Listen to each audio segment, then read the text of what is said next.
Good morning, class 10th. So today we will read about imperative sentences. Imperative sentences यानी कि वो sentences जिसमें हम किसी को कमांड, किसी को सलाह, किसी को इंस्ट्रक्शन यानी कि निर्देश देते हैं, वो होते हैं हमारे imperative sentences। और इनके बारे में आप अपने टेंसेस में भी पढ़ चुके हैं। और एक्टिव पैसिव में ये लास्ट नंबर पे आते हैं, means imperative sentences active passive का लास्ट सेक्शन होता है। हमारे इसके बाद हमारे एक्टिव पैसिव ख़त्म हो जाते हैं। So the sentences indicate request और order. The sentence start in two ways. ये सेंटेंस रिक्वेस्ट या ऑर्डर शो करते हैं और इनको हम दो तरीके से स्टार्ट करते हैं। पहला वर्ब की फर्स्ट फॉर्म और या फिर डू और do not say. So the sentences do not have a known subject, और इनकी जो पहचान ये है कि इसमें कोई हमारे पास कोई जाना पहचाना सब्जेक्ट या ऐसा कोई सब्जेक्ट नहीं होता जो हमें नज़र आए। It reflects a message convey to the listener in the form of an advice, request और ए कमांड। ये जो सेंटेंस होते हैं ये एक तरीके से हमें ये शो करता है कि हमारा जो जो सुनने वाला है, जो लिसनर है, हमने उसको एक मैसेज दिया है किसी एडवाइस के रूप में, किसी रिक्वेस्ट के रूप में या किसी कमांड के रूप में। मीन्स या तो हम उसको ऑर्डर दे रहे हैं, हम उससे रिक्वेस्ट कर रहे हैं, या हम उसको सलाह दे रहे हैं। Besides that they express instruction also. इनके अलावा ये किसी इंस्ट्रक्शन यानी कि निर्देश को पालन करने के लिए भी इन सेंटेंसेस के द्वारा इन सेंटेंसेस के द्वारा एक्सप्रेस करते हैं। Means instruction, command, request, advice, ये सब हम इंपीरेटिव सेंटेंस से शो करते हैं। Now let's see the example. इसका एग्जाम्पल देखो इंपीरेटिव सेंटेंस का। ओपन द डोर, इसका मतलब क्या हुआ? दरवाज़ा खोलो। अब इसमें क्या है, हम किसी को कमांड दे रहे हैं, लेकिन हम किसको कमांड दे रहे हैं ये इसमें मेंशन नहीं है। हमारा जो सब्जेक्ट है, जो हमारा वो हमारा इसमें अननोन है।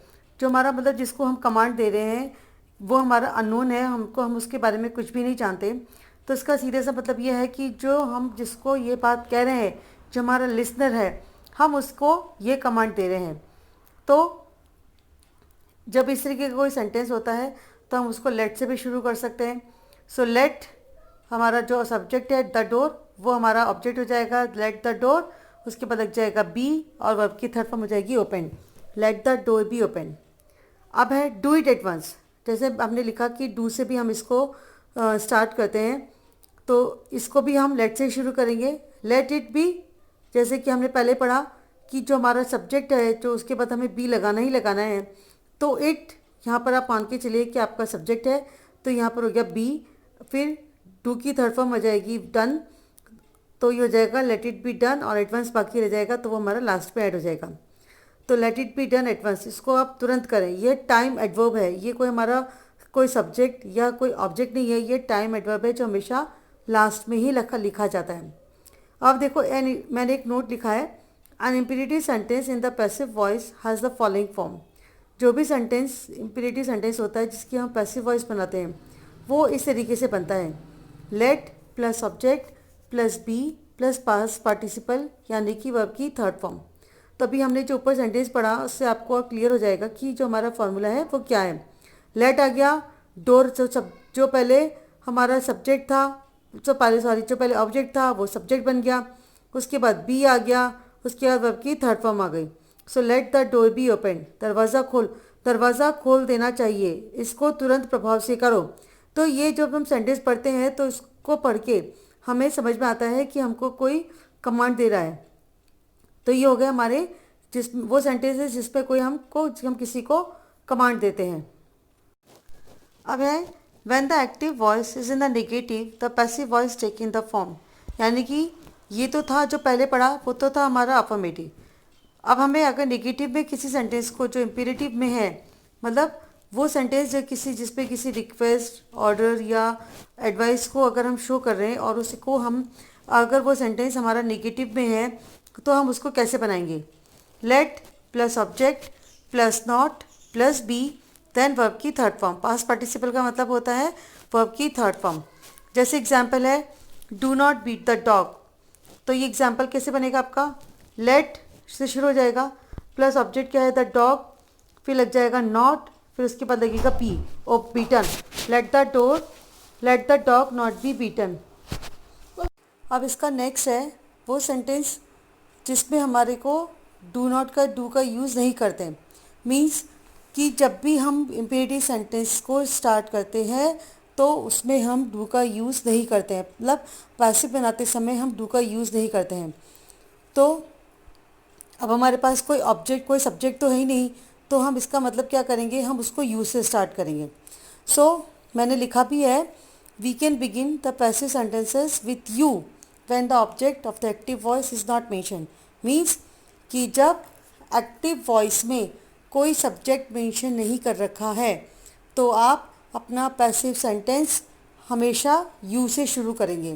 क्लियर? जैसे एग्जाम्पल देखो, वर्क हार्ड। अब आपके पास इसमें कोई सब्जेक्ट नहीं है तो इसका मतलब आपको यू से शुरू करना है। यू है तो हेल्पिंग वर्ब हो जाएगी आर। अब इसमें आप कमांड यू आर ऑर्डर्ड भी लिख सकते हो। वैसे यहाँ पर आपको सलाह दी जा रही है तो हमने लिखा advise, you are advised to work hard. अब हमने वर्क को वर्कड क्यों नहीं किया, क्योंकि हम हमेशा टू के साथ वर्ब की फर्स्ट फॉर्म का यूज़ करते हैं, तो इसलिए हमने यहाँ पर एडवाइज्ड लिख दिया और यहाँ पर टू आएगा हमेशा इनके साथ। जो भी इंपेरेटिव सेंटेंसेस होते हैं, you are ordered to, you are advise to, इस तरीके से हम हमेशा इसके साथ टू का यूज़ करते हैं। तो you are advise to work hard. अब नेक्स्ट एग्जाम्पल देखो, गेट आउट। ये भी हमारा कमांड, यहाँ पर कमांड दिया जा रहा है या ऑर्डर दिया जा रहा है, तो आप लिख सकते हैं you are order to get out. तुम्हें आदेश दिया जाता है कि तुम यहाँ से बाहर चले जाओ। तो ये हो गया हमारे वो सेंटेंस जिसमें हमारे पास कोई सब्जेक्ट मेंशन नहीं है और उसको हमें, लेकिन वो इम्पेरेटिव सेंटेंस है तो उसे हमें किस तरीके से पैसिव में चेंज करना है। अभी हमने पढ़ा प्लीज़, उसमें इम्पेरेटिव सेंटेंस में ऑर्डर और एडवाइस। अब ये आता है रिक्वेस्ट, जिसमें प्लीज़ या काइंडली का यूज़ हमें करना है।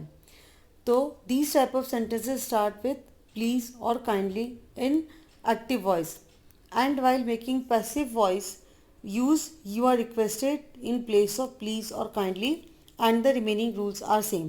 यानी कि जो इस तरीके के सेंटेंसेस होते हैं जो प्लीज़ या काइंडली से शुरू होते हैं एक्टिव वॉइस में, जब हम इसको पैसिव में बदल देते हैं तो हम यूज़ करते हैं यू आर रिक्वेस्टेड इन किसकी जगह पर, प्लीज़ या काइंडली की जगह पे। और बाकी के रूल्स हमारे वैसे ही होते हैं जैसे अभी तक हमने बाकी के एक्टिव पैसिव में पढ़े हैं। एग्जाम्पल,